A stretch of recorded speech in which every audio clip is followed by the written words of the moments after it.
Hello guys, അപ്പോഴാണെങ്കിൽ നമ്മൾ ഈ മൈലാഞ്ചി കണക്കൊക്കെ ഇരിക്കുന്ന ഒരു കൊച്ചു കായുണ്ട്. അതിങ്ങനെ കയ്യിലൊക്കെ ഇടാറുണ്ട്. ഞാൻ കുഞ്ഞിലേ ചെയ്യുന്നതാണ്. ഇപ്പോൾ ഞാൻ ആ കാ നിങ്ങൾക്ക് പരിചയപ്പെടുത്തി തരാം. ഇത് മൈലാഞ്ചി കാണാണ് ഇവിടെ എന്നൊക്കെ പറയുന്നത്. അങ്ങനെ പറയും. പിന്നെ വേറെ വേറെ ജില്ലകളിൽ തന്നെ വേറെ പേരൊക്കെ പറയും. അപ്പോൾ ഇതാണ് ആ ചെടി. നമുക്ക് ഇവിടെ ഒരുപാടുണ്ട്. ഇതേ ഉള്ളത് ഒരുമാതിരി കാട്ടുചെടിയാണിത്. ഇഷ്ടം പോലെ ഉണ്ട്. നമുക്കിതെല്ലാം ഒന്ന് പറിച്ചു വയ്ക്കാം. അവിടെ കേശു വന്നാണ്ടാ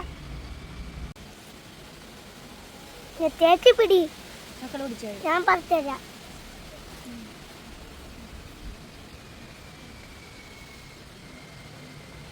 ഒന്ന് കുറച്ചും കൂടെ പറിക്കാം. ചേച്ചി ഞാൻ പഠിക്കാം.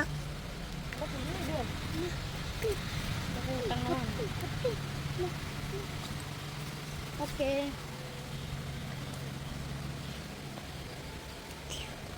അപ്പോൾ ഗായ്സ്, ഓക്കെ, നമ്മളുടെ മൈലാഞ്ചി ഇവിടെ സെറ്റ് ആയിട്ടുണ്ട്. ഞാൻ കയ്യിലിട്ട് കാണിച്ചു തരാം.